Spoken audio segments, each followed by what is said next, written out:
Hello मेरे प्यारे viewers subscribers. मैं सूरज मिश्रा अपने यूट्यूब चैनल पर आज एक अलग सा टॉपिक लेकर के आया हूं जो चर्चा में भी है। और लेकिन हम इसे चर्चा के साथ साथ इस टॉपिक पर जब मैं रहूंगा तो इतिहास के पन्नों में भी देखूंगा कि ये चर्चा में क्यों बना हुआ है ना। देखते हैं, अभी टॉपिक है तालिबान अफगानिस्तान संघर्ष।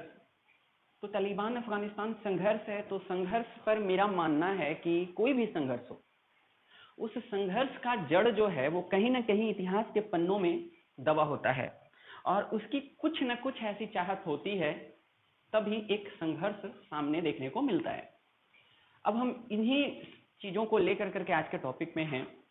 तो नॉर्मली इस टॉपिक में हम अगर मेनली इसका टॉपिक देखा जाए तो हम तालिबान अफगानिस्तान संघर्ष दिए हैं, लेकिन इस टॉपिक को की शुरुआत जो है मैं सोच रहा हूँ कि प्रारंभ से करूं, इतिहास से करूं कि ये टॉपिक है क्या, और थोड़ा समझने की कोशिश करेंगे इस टॉपिक को। ठीक है, तो इतिहास के पन्नों में चाहे तालिबान पर अभी तालिबान ने अभी जो कब्जा किया है अफगानिस्तान पर, जो सैन्य हमले हो रहे हैं उसके, तो इन सभी मुद्दों पर मैं धीरे धीरे करके आऊंगा और इसका प्रारंभ जो है कहाँ से है इस पॉइंट पर भी आऊंगा। अभी कुछ ही समय पहले आपने देखा था कि फिलिस्तीन और इजराइल का मामला था, तो ऐसा ही एक अलग सा मामला अभी विश्व के सामने उभर करके आया है, विश्व के परिदृश्य पे, जिसमें तालिबान और अफगानिस्तान के मामले हैं। तो हम चलते हैं इस टॉपिक पर, है ना। तो देखो, इस्लाम धर्म पर मैं थोड़ा सा, मेरे एक दो और वीडियोज हैं, तो इस्लाम धर्म से ही संबंधित है इसकी जड़ें भी। तो इस्लाम धर्म को मैं थोड़ा सा समझाऊंगा। तो इस्लाम धर्म को अगर हम देखते हैं तो पैगंबर ने 610 ईस्वी में एक घोषणा कर दिया था, एक नए धर्म की घोषणा विश्व के समक्ष हुआ था जिसे पैगंबर ने किया था 610 ईस्वी में। 610 ईस्वी में मोहम्मद पैगंबर ने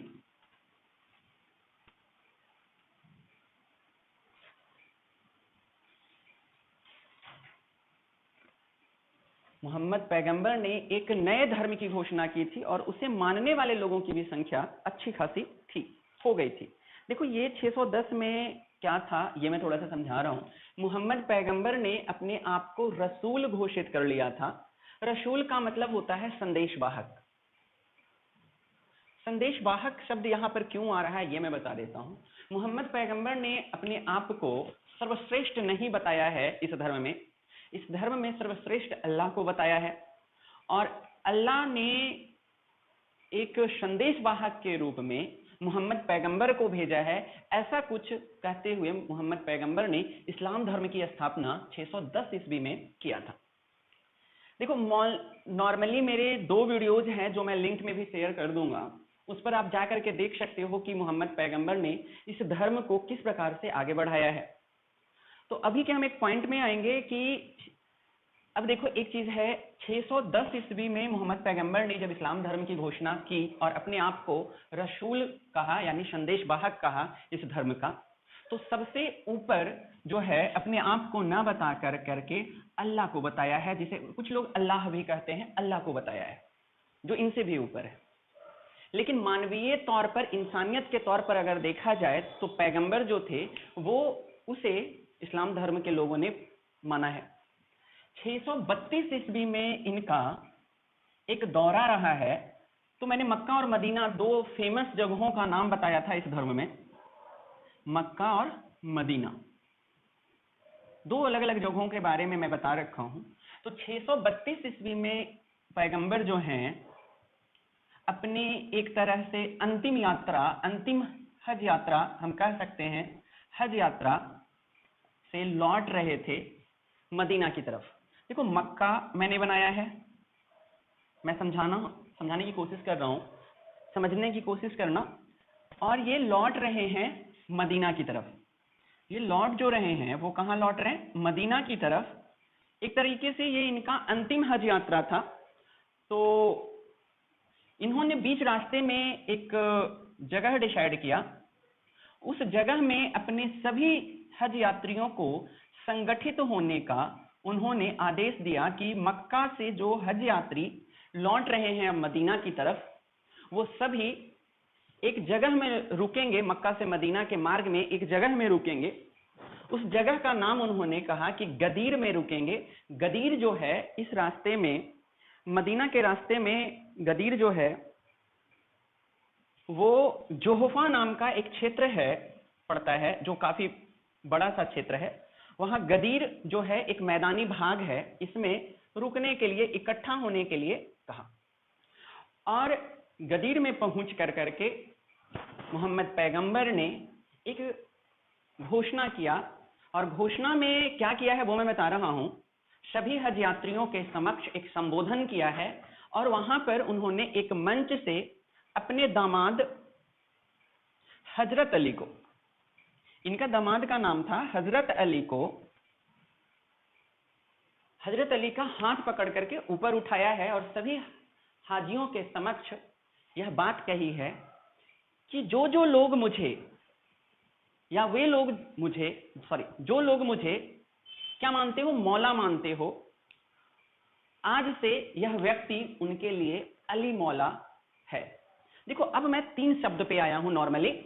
पहला अल्लाह, जो सबसे ऊपर है, और अल्लाह ने किसे भेजा है, तो पैगंबर को भेजा है, जिसे रसूल कहा पैगंबर ने अपने आप को, और इसी रसूल को इस्लाम धर्म में मौला के नाम से जाना गया है।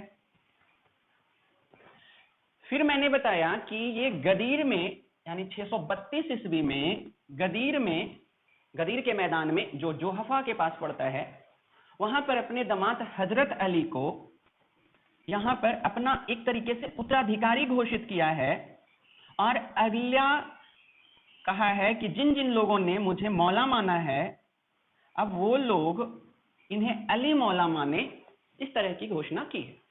इस तरह की घोषणा करने के बाद ये मदीना चले गए हैं, और कुछ ही समय के बाद इनका निधन हो गया है। कुछ ही समय के बाद इनका, मोहम्मद पैगंबर का निधन हो गया है। देखो, इस घटना के बाद ज्यादातर मुस्लिमों ने एक मत से क्या किया कि मान लिया है कि अगला जो मेरा पैगंबर है, जो पैगंबर का उत्तराधिकारी है, वो कौन होगा, हजरत अली होगा। लेकिन यहीं से इस संप्रदाय का विभाजन सा स्वरूप देखने को भी इतिहास में मिलता है। इस इतिहास को भी हम थोड़ा सा देखते हैं। देखिए, मक्का से मदीना की तरफ 632 की यात्रा के दौरान ये चीजें मोहम्मद पैगंबर ने कहा था। अब थोड़ा सा देखते हैं इसके बाद की घटना। इसके बाद ही पैगंबर का निधन भी हुआ है। तो इस्लाम धर्म को मानने वाले में 2 प्रश्न उठ करके खड़े हो गए हैं, और वो 2 प्रश्न क्या हैं और कैसे हैं वो भी मैं देख लेता हूं।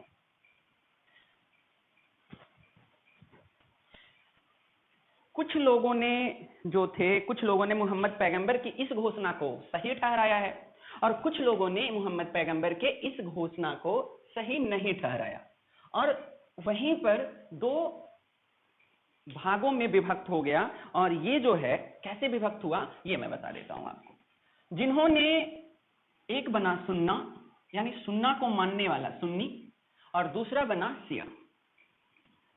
मैं इनके बारे में थोड़ा सा बताने की कोशिश कर रहा हूं। सुन्नी कौन कहलाए, जिन्होंने सुन्ना में विश्वास रखा। सुन्ना का मतलब होता है, वो मैं समझा रहा हूं, जो मोहम्मद पैगंबर के कथनों और कार्यों को मानने वाले थे। मोहम्मद पैगंबर के कथनों और कार्यों को मानने वाले थे, उन्होंने, यानी सुनने वाले थे, तो उसे क्या कहेंगे, सुन्नी संप्रदाय कहेंगे। संप्रदाय क्यों कहूंगा मैं इसे, ये भी मैं बता रहा हूं अभी। संप्रदाय का मतलब मैं समझा देता हूं एक बार आप लोगों को। संप्रदाय, और ये भी शिया संप्रदाय क्यों है, अभी हम थोड़ा सा समझाऊंगा। मैं थोड़ा सा देख लेते हैं। जो पैगंबर के कथनों और कार्यों पर सुने, विश्वास किए, उन्होंने अपने आप को क्या कहा, सुन्नी कहा, पैगंबर के कथनों को। क्लियर है लाइनिंग? यहां तक आप लोगों को समझ में आ रहा होगा। इसमें अबू बकर जो था, उसने कहा क्या कि अगला जो इस पद का उत्तराधिकारी होगा, उसका चयन जो है, उत्तराधिकारी जो होगा, अगला इस्लाम धर्म का जो अगला उत्तराधिकारी होगा, वो योग्यता के आधार पर चुना जाएगा। ये किस चीज के आधार पर चुना जाएगा? योग्यता के आधार पर। किसने कहा था? तो ये अबुल बकर ने कहा था। अबुल बकर कौन था ये भी थोड़ा सा मैं समझा देता हूं। अबुल बकर ने इस्लाम के मानने वालों के बीच में जाकर के ऐसी घोषणा की कि पैगंबर के बाद जो उनका वास्तविक उत्तराधिकारी होगा वो कौन होगा? जो पैगंबर की कथनों और कार्यों को मानेगा, और योग्यता के अनुसार यह चयन किया जाएगा कि अगला उत्तराधिकारी कौन होगा। अबुल बकर जो है ये पैगंबर के ससुर थे, पैगंबर के ससुर थे। इन्होंने ऐसी घोषणा की और इन्होंने अपने आप को एक अलग पद के रूप में स्वीकार किया और इस पद को खलीफा कहा है। देखो अब यहां से खलीफा का प्रारंभ भी हुआ है। मैं ये क्या कह रहा हूं इसमें आप लोग क्लियर हो गए होंगे। जो पैगंबर के कथनों और कार्यों को माना है, सुना है, उसी से बनना है सुन्ना से सुन्नी। और इसके बारे में अबुल बकर ने कहा है कि यह जो है वो योग्यता के आधार पर चयन किया जाएगा कि अगला उत्तराधिकारी कौन होगा। और इसने अपने आप को उसका उत्तराधिकारी बतलाया है इस्लाम धर्म का, और इसने जो पद लिया है वो खलीफा का पद लिया है। ये यहां तक मैंने समझाया। आई थिंक सुन्नी के बारे में, सुन्नी संप्रदाय के बारे में समझ में आया होगा। अब शिया कौन है? तो कहता है कि पैगंबर ने जो गदीर में घोषणा की, पैगंबर ने जो गदीर में घोषणा की उस घोषणा को मैं मानता हूं। देखो ज्यादा डिफरेंस नहीं है, कथन और कार्य, यानी कथन ही वही होगा ना जो घोषणा किया है, लेकिन थोड़ा सा मतभेद हो गया है। और मतभेद का कारण मैं बताऊंगा कि इस टॉपिक पर भी कहीं ना कहीं देखने को मिलेगा। तो इस टॉपिक में जब हम देखते हैं तो शिया संप्रदाय कौन है कि पैगंबर ने जो घोषणा किया था गदीर में उसकी बातों को मानने के लिए, अर्थात उसने अपना अगला उत्तराधिकारी जो समझा है पैगंबर का वो हजरत अली को समझा है। शिया संप्रदाय क्या कहता है, किसको समझता है, और सुन्नी संप्रदाय किसको कहता है और किसको समझता है, ये समझा रहे हैं।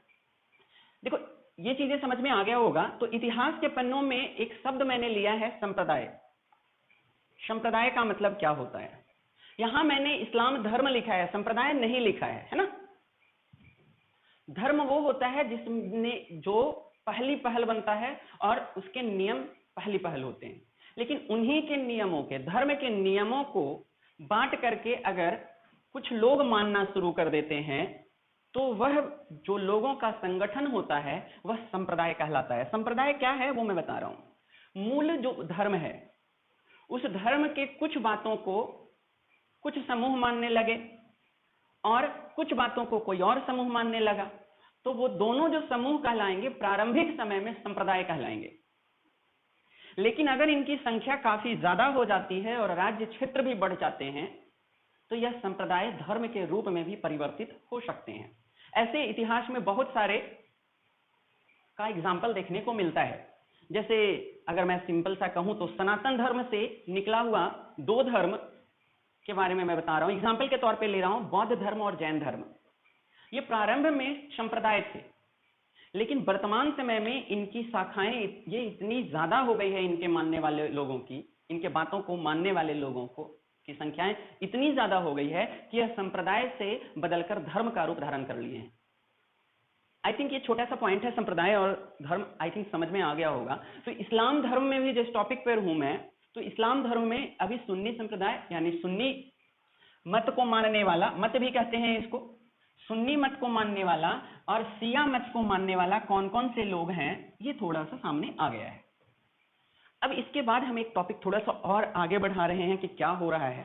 एक काल थोड़ा सा देखता हूं मैं। 632 ईस्वी में पैगंबर की मृत्यु हो गई है और पैगंबर की मृत्यु के बाद पहला जो खलीफा बना है वो है अबुल बकर। उसने अपने आप को घोषणा कर दिया है। तो इसके स्टेप्स को थोड़ा सा मैं चलता हूं। ये 632 ईस्वी में अबुल बकर ने अपने आप को खलीफा घोषित किया है। खलीफा मैं समझा रहा हूं, अब खलीफा क्या है वो मैं समझा रहा हूं। तो अबुल बकर जो है वो 632 में बने हैं और कुछ ही समय रहे, ज्यादा देर तक ये खलीफा के पद पर नहीं रहे थे। 634 ईस्वी में, 634 ईस्वी में जो है अगला हजरत उमर जो है वो खलीफा बने हैं। नेक्स्ट मैंने ले लिया है 644 यानी 644 ईस्वी में जो नेक्स्ट बना है वो हजरत उस्मान है। अब देखेंगे हम थोड़ा सा समझते हैं। अब हम नेक्स्ट आ रहे हैं 632, 634, 644। ये तीन जो पद हैं ये सुन्नियों ने के द्वारा जो तय किया गया है खलीफा उन्हीं के आधार पर है, अबुल बकर के अनुसार है। लेकिन जो चौथा खलीफा है ना उस पर थोड़ा गौर करेंगे। 656 ईस्वी में बनाए हैं और ये हजरत अली हैं। अब समझने की कोशिश करना, यानी प्रारंभिक जो तीन खलीफाएं हैं, ये जो तीनों खलीफा हैं प्रारंभिक, ये तीनों सुन्नी समर्थक हैं, कह सकते हैं सुन्नी मत के समर्थक हैं, अर्थात पैगंबर के कथनों और कार्यों को मानने वाले हैं। और जो चौथा जो खलीफा है वो क्या है? सिया है। क्लियर है लाइनिंग? यहां से मैं लेकर के आया हूं, यहां वो क्या है? सिया है। तो हजरत अली ने कहा कि पहले के जो तीन जो खलीफा हैं, हजरत अली ने कहा कि पहले के तीन जो खलीफा हैं वो वास्तविक खलीफा नहीं है, वास्तविक खलीफा तो मैं ही हूं। तो ये अरबी भाषा में इन लोगों को गासिब शब्द से बताया है, यानी कि प्रारंभिक तीन जो खलीफा हैं वो क्या है? गासिब हैं। गासिब का मतलब होता है जो साजिश कर करके किसी चीज को हड़प ले। आई थिंक यहां तक आप लोगों को क्लियर हुआ होगा। इसके बाद मैं थोड़ा सा समझूंगा जिस नहीं बेटा, गासिब। क्लियर है? यहां तक आप लोगों को मेरे ख्याल से समझ में आ रहा होगा। अगर स्क्रीनशॉट लेना है तो आप लोग ले लो, है ना। फिर थोड़े से इसके बाद मैं बता रहा हूं आप लोगों को कि इसके बाद क्या क्या हुआ है और कैसे कैसे आगे के कुछ स्टेप्स हुए हैं इस्लाम धर्म में। अगर स्क्रीनशॉट लेना है तो ले लो, मैं थोड़ा सा आगे टॉपिक को बढ़ा रहा हूं। मैं अभी के टॉपिक में हूं तालिबान और अफगानिस्तान के मामले पर, लेकिन इतिहास के पन्नों में अगर मैं देखने की कोशिश कर रहा हूं तो इतिहास के पन्नों में जो है वो सिया, सुन्नी और इस्लाम धर्म को थोड़ा समझाते हुए मैं चल रहा हूं, जिसमें 656 तक मैंने समझाया है। आई थिंक मेरे ख्याल से ऐसा लग रहा है कि आप लोगों को ये क्लियर हो रहा होगा कि इस्लाम धर्म क्या है और सिया सुन्नी क्या है, ये मैं समझाने की कोशिश कर रहा हूं। देखो 656 में मैंने बताया कि 656 में हजरत अली जो है क्या बन गए हैं? खलीफा बने हैं। ये कौन से स्थान था इनका? तो चौथा स्थान था, चौथे खलीफा थे। और ये कौन थे? सिया थे। बाकी के प्रारंभिक तीनों जो खलीफा थे वो कौन थे? सुन्नी थे। 666 में एक षड्यंत्र कर दिया गया इनके खिलाफ और इनकी हत्या कर दी गई। क्लियर होगा कि हत्या किसने किया होगा। अगर सिया है तो दोनों में थोड़ा सा संघर्ष, मतभेद इस्लाम को लेकर कर करके होने लग गया था। तो 661 में इस्लाम धर्म को अगर हम देखते हैं तो किसने खत्म कर दिया? ये सॉरी, हजरत अली की हत्या सुन्नियों ने कर दी थी। देखो दोनों जो हैं इस्लाम से ही जन्म लिए हैं, अभी मैंने लिखा था। कौन कौन? सुन्नी और सिया दोनों जो हैं वो इस्लाम धर्म के ही अंग हैं।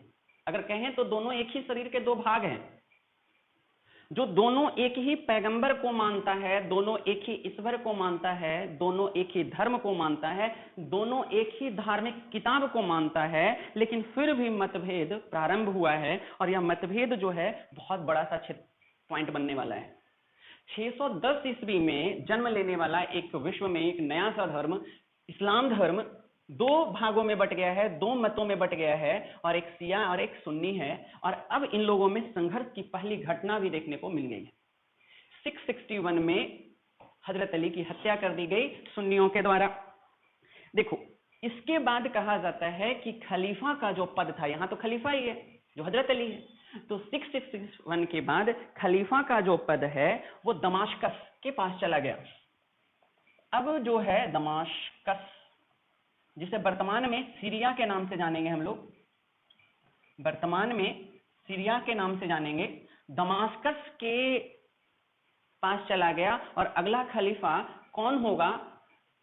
खलीफा यानी योग्यता के आधार पर चयन, अब योग्यता के आधार पर चयन जो है वो दमाश्कस यानी वर्तमान का जो सीरिया है वह तय करेगा कि अगला खलीफा कौन होगा। उस समय दमाश्कस में उमैयद वंश का शासन था, उमैयद वंश का शासन था, अर्थात खलीफा के पद पर आप समझ सकते हो कि इस्लाम धर्म पर एक तरीके से एक वंश का असर दिखने लग गया था कि वह डिसाइड करेगा, वंश यानी राजतंत्र भी हम कह सकते हैं, वह डिसाइड करेगा कि अगला इस्लाम धर्म का खलीफा कौन होगा और इस्लाम धर्म आगे कैसे बढ़ेगा।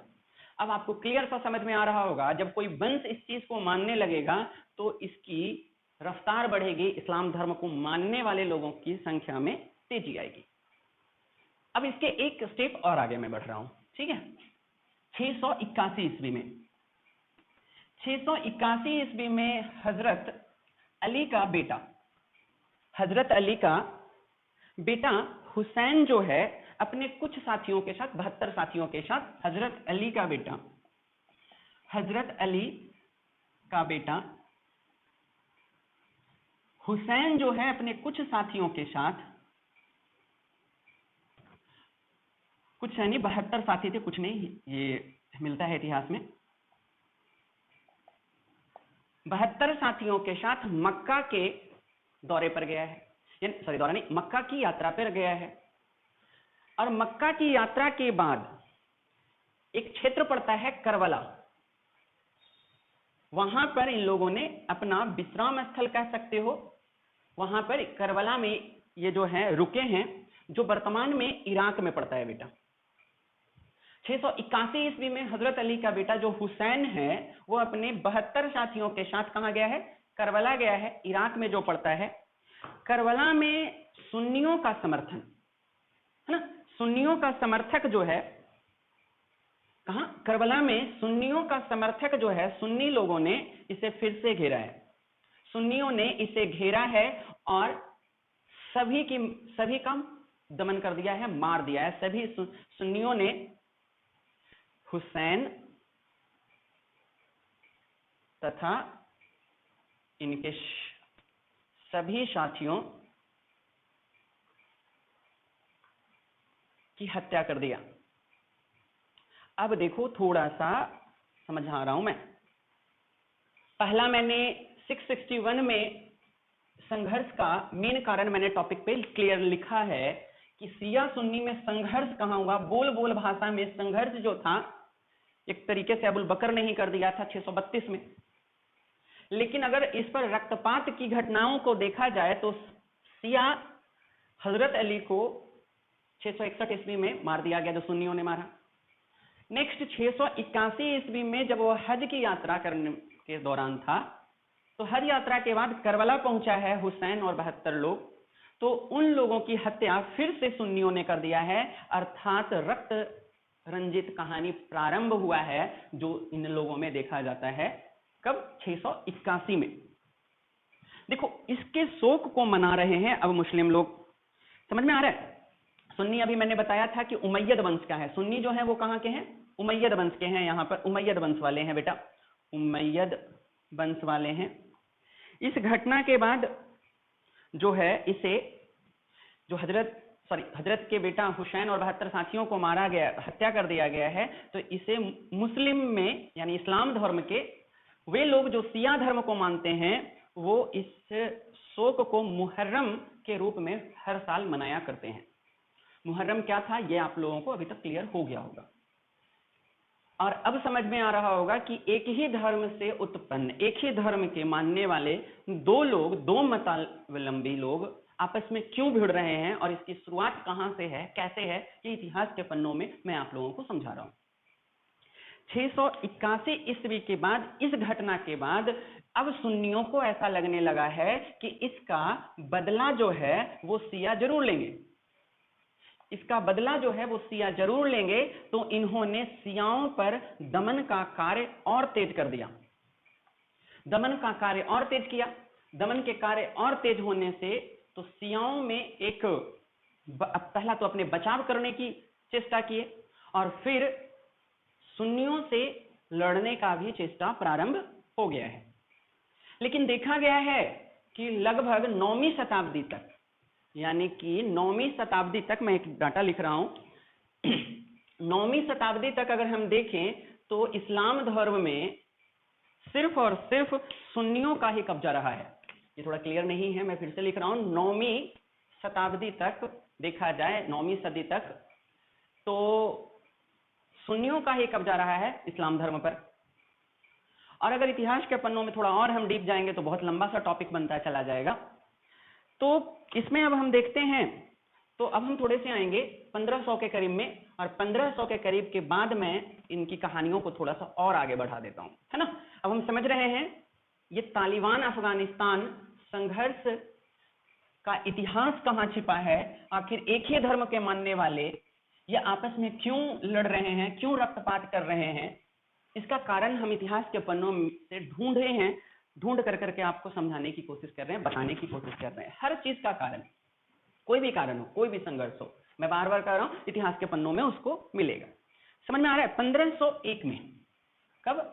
1501 में, अब मैं आ रहा हूं 1501 ईस्वी में पर्सिया में एक नए सफाविद वंश का उद्भव हुआ। कहां है? पर्सिया में।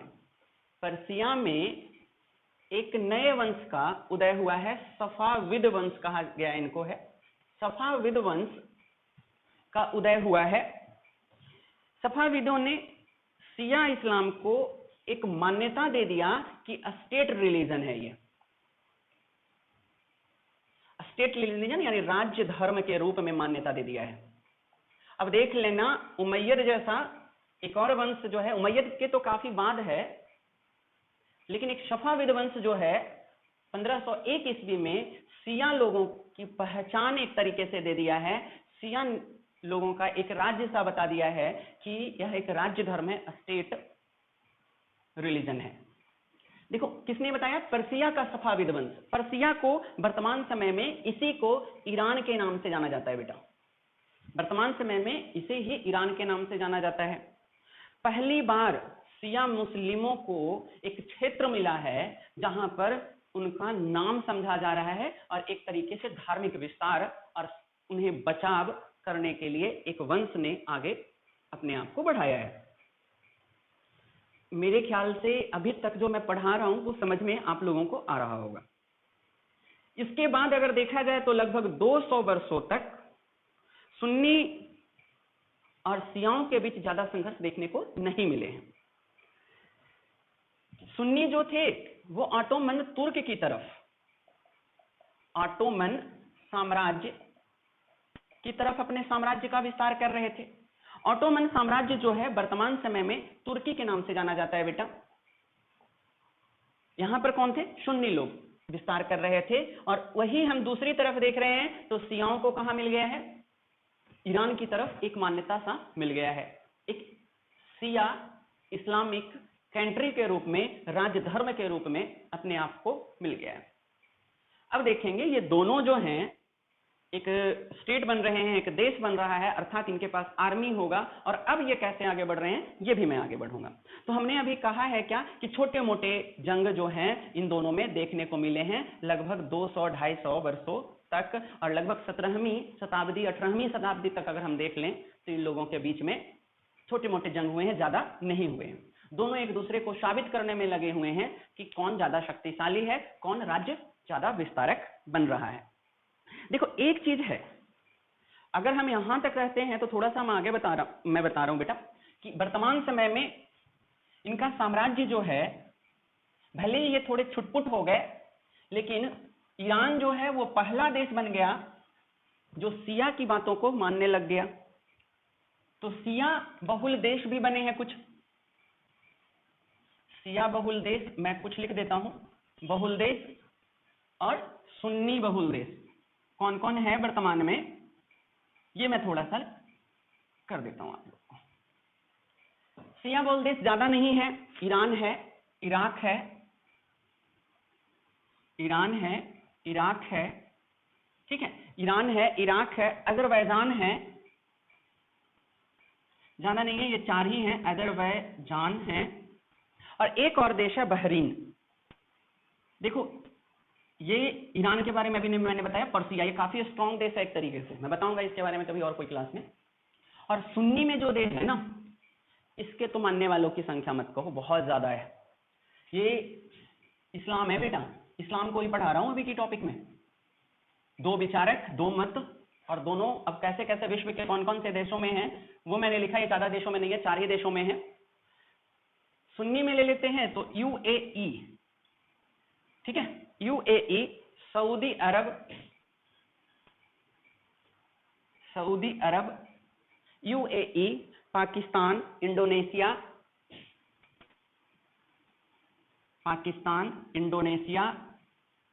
ये सारे देश जो हैं वो सुन्नियों को मानने लग गए हैं। भारत में भी जो मुस्लिम हैं उनका भी कहा जाता है कि ज्यादा संख्या सुन्नियों का ही है भारत में भी। और ऐसे ऐसे लगभग 40 प्लस और देश हैं जहां पर सुन्नियों का बहुल देश कहा जा रहे हैं। वर्तमान में 57 देशों में को इस्लामिक कंट्री के नाम से हम समझ सकते हैं, जिसमें से कुछ का मैंने लिखा है और कैसे कैसे विचारक हैं, क्या विचारक है। प्रारंभिक लड़ाई से लेकर करके मैं लगभग 17वीं शताब्दी तक आ चुका हूं आज की टॉपिक पर, और धीरे धीरे मैं 2020 और 2021 तक के बातों पर भी आएंगे। 17वीं 18वीं शताब्दी में भी इनके बीच में थोड़े मोड़े जंग देखने को मिल रहे थे, लेकिन बाकी जंग थोड़ा सा शांत था, क्योंकि अगर हम देखें तो विश्व जो है आधुनिकीकरण के दौर में चल रहा था। आधुनिकीकरण कहने का मतलब वैज्ञानिक तौर तरीकों को जीने का प्रारंभ हो गया था। और इसमें अगर हम देखें तो 2 पॉइंट को और देख लेते हैं। वैज्ञानिक तौर तरीकों का बढ़ना यानी औद्योगिकीकरण का आगे बढ़ना। चाहे ये इस्लामिक कंट्री कोई भी हो या हमारा देश उस समय जो भी कह दीजिए, आप उसे हिंदूवादी कह दीजिए या जो भी कह दीजिए, हमारा देश भारत, ये सभी देश 17वीं शताब्दी से लेकर के 1950 तक अगर हम आंक लेते हैं तो कहीं ना कहीं इन सभी देशों पर ब्रिटेन का कॉलोनिज्म था, यानी उपनिवेश था। तो ये ऐसे संघर्ष होते रहे, तो इन संघर्षों को दबा देना बहुत आम सी बात दिख रही थी ब्रिटेन के लिए। तो जो जंग भी हुए हैं वो इतने बड़े नहीं हुए कि एक साम्राज्य का गठन हो जाए या साम्राज्य का पतन हो जाए, लेकिन एक विचारधारा में जो बदलाव सा दिख रहा था वो 1930 के बाद हम विश्व में देख सकते हैं, जब एक तरीके से आंका जा सकता है कि कॉलोनिज्म जो है वो ब्रिटेन का, उपनिवेशवाद जो है ब्रिटेन का, वो धीरे धीरे कमजोर सा पड़ता जा रहा था। और इसका सबसे बड़ा कारण हम यह भी कह सकते हैं कि भारत जैसे विशाल देश में उपनिवेश ऐसा चल रहा था जो भारत जैसे देश में खत्म होने के कगार पर देख रहे थे। और भी एक चीज है कि खिलाफत आंदोलन एक हुआ था 1920-21 में भारत में, तो मुस्लिमों को जोड़ने का प्रयास कर दिया था महात्मा गांधी ने, तो कहीं ना कहीं शिया और सुन्नियों को भी जोड़ने का प्रयास किया था। तो ये सारी चीजों को हम देखेंगे, लेकिन अगर फिर से एक टकराहट हम देखते हैं विश्व में तो 1940-41 के बाद ये देखने को मिलने लग गया है। अब मैं आप लोगों को समझा देता हूं थोड़ा सा। 1940 तो थोड़ा बाद में पहुंचूंगा। 1924 ईस्वी में की एक घटना मैं बता देता हूं आप लोगों को। ऑटोमन साम्राज्य अर्थात वर्तमान का जो तुर्की है, वहां पर ये खलीफाओं का जो सिलसिला चल रहा था, खलीफा जो बनते आ रहे थे, जो मैं पढ़ा रहा था थोड़ा देर पहले, इसके पद को ही समाप्त कर दिया था मुस्तफा कमाल पाशा ने। देखो इस समय जो है उस्मानी साम्राज्य तुर्की में, यानी ऑटोमन साम्राज्य में, तुर्की में उस्मानी साम्राज्य चल रहा था, और इस साम्राज्य का पतन जो है 1924 में हुआ, और उसके बाद वहां का जो राजा बना वो मुस्तफा कमाल पाशा था। उसने, अब देखो मैं समझाने की कोशिश कर रहा हूं, समझना, विश्व विज्ञान की तरफ आगे बढ़ रहा था, तो ये पुराने विचारों को लेकर करके थोड़ा मुस्तफा कमाल पाशा के बारे में बताया जाता है कि वो थोड़ा आधुनिक थे और वैज्ञानिक सोच रखते थे, जिसके कारण इस धर्म को तो मानते थे, वो भी इस्लाम धर्म को वो भी मानते थे, लेकिन खलीफा जैसे शब्दों का उन्होंने अंत कर दिया, पद का अंत हो गया। तो खलीफा का प्रारंभ में ही आज अभी के टॉपिक में मैंने पढ़ाया है। तो खलीफा का प्रारंभ जो है वो 632 मैंने बताया अबुल बकर के अनुसार, है ना, अबुल बकर से प्रारंभ हुआ ये। और खलीफाओं का अंत जो है उस्मानी साम्राज्य के साथ ही किसने कर दिया? मुस्तफा कमाल पाशा, जो ऑटोमन साम्राज्य का राजा बना था, कमाल पाशा, 1924 ईस्वी में इसका अंत कर दिया। अब समझ लेना खलीफा का पद का अंत हो जाना इस्लाम धर्म पर कितना प्रभाव डालेगा और आने वाले देशों पर शिया और सुन्नियों पर कैसे प्रभाव डालेंगे, और इसकी आगे के टॉपिक को मैं देख रहा हूं। अब मैं जो हूं 1940 में पहुंचता हूं और इस देश का राष्ट्रपति को लेकर के आऊंगा और समझने की कोशिश करते हैं। इस देश का जो राष्ट्रपति बने वो शिया थे, शिया मत को मानने वाले थे। इस देश के जो राष्ट्रपति बना शाह रजा पहलवी बना, शाह रजा पहलवी। ईरान में क्या क्या था, शिया बहुल क्षेत्र था और यहां का जो राष्ट्रपति बना शाह रजा पहलवी इसके राष्ट्रपति बन बैठा। लेकिन उस पर हमेशा यह आरोप लगता रहा कि यह जो है वो अमेरिका का पिट्ठू है। अब देखिएगा, समझने की कोशिश कीजिएगा। ये बदलाव जो हमें देखने को मिला है इस्लाम धर्म में वो 1914 से 1918 के मध्य जो प्रथम विश्व युद्ध हुआ है उसके परिणाम के कारण मिला है।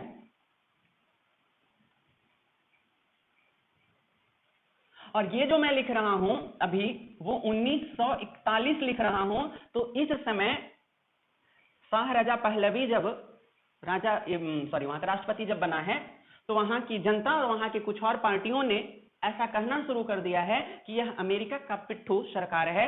और तो देखिएगा, थोड़ा सा हम इस पीरियड को भी देखते हैं इतिहास में एक और पॉइंट पे चलकर। 1945 का जो समय है द्वितीय विश्व युद्ध का है। खैर मैं इन टॉपिकों पर ज्यादा नहीं जाऊंगा, लेकिन ईरान में शाह रजा पहलवी पर आरोप लगने लगे कि यह जो सरकार है वो पिट्ठुओं की सरकार है। और शियाओं का एक नेता आयतुल्लाह खोरन, शियाओं का देखो देश है ये, मैंने थोड़ा सा कर देता हूं मैं, शिया प्रधान देश है ईरान। तो शिया प्रधान में ही आयतुल्लाह